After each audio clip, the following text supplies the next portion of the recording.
last weeks of imperial and aristocratic rule in Germany, as Kaiser Wilhelm II, the Crown Prince and various generals stand around hobnobbing in their immaculate uniforms in one of Spa's commandeered assembly rooms. It was in these rooms that the Kaiser, hearing about the revolution breaking out in Berlin, appealed to his generals for support, only to find that they no longer trusted their men and could not even guarantee that they would not attack him. Wilhelm panicked and fled to Holland, abandoning the imperial train in case troops took potshots at it, and ending over 8 centuries of Hohenzollern rule.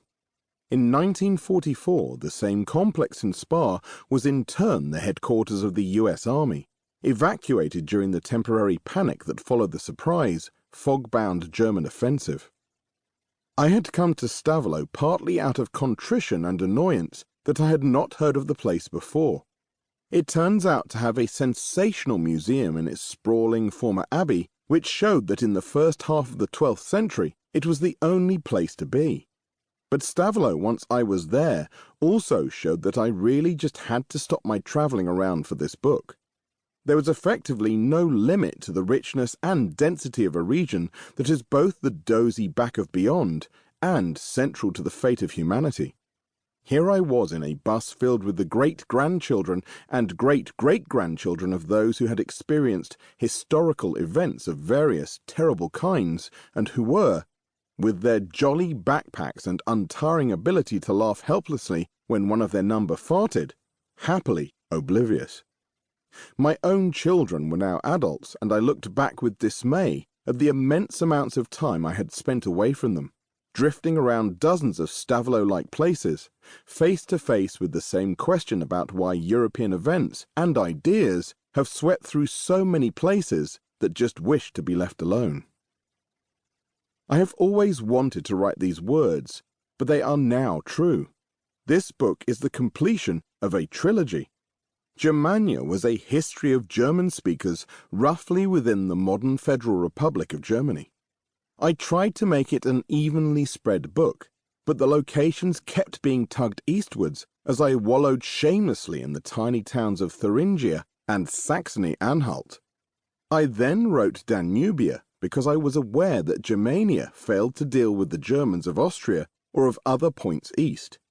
Before the 20th century, German culture had spread into the lands across Central Europe, and this opened up several other interests I had, in the nature of competing nationalisms, in the Habsburg family and its many oddnesses, and the Christian-Muslim frontiers that shaped the whole vast region for centuries. As someone who grew up in the Cold War and was, like everyone, gripped by the discovery of what was for a generation a new and previously near inaccessible swathe of ex-communist land, it was easy to take for granted the more familiar western parts of Europe. Even when writing Germania, I had a dim sense that I had short-changed and not really engaged fully with perhaps the most important motor of all in Europe's development, the lands to the west. I had not noticed them as they were all just part of the European Union, like the United Kingdom, and simply represented modernity, the present and a sort of ho-hum banality. And yet, even a moment's self-interrogation would have made me realize that the area from the Rhine westwards and the German speakers' relationship with French speakers is the least ho-hum subject it is possible to find. The theme of this book is defined by one of the most important, if accidental, moments in European history. Charles I, the Great, Charlemagne, spent a long and enjoyable career carving out a huge empire across much of northwest mainland Europe. It was very much a personal achievement, however, and after his death in AD 814, the personalities of his successors, new enemies, and the sheer, unmanageable size of the Carolingian Empire made it collapse into civil war.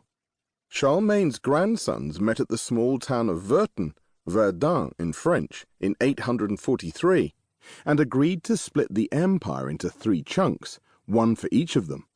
The Franks had often broken up their lands between siblings, and there had always been a distinction between the older territory of Austrasia, eastern land, on the Rhine, as against the more recent bloc.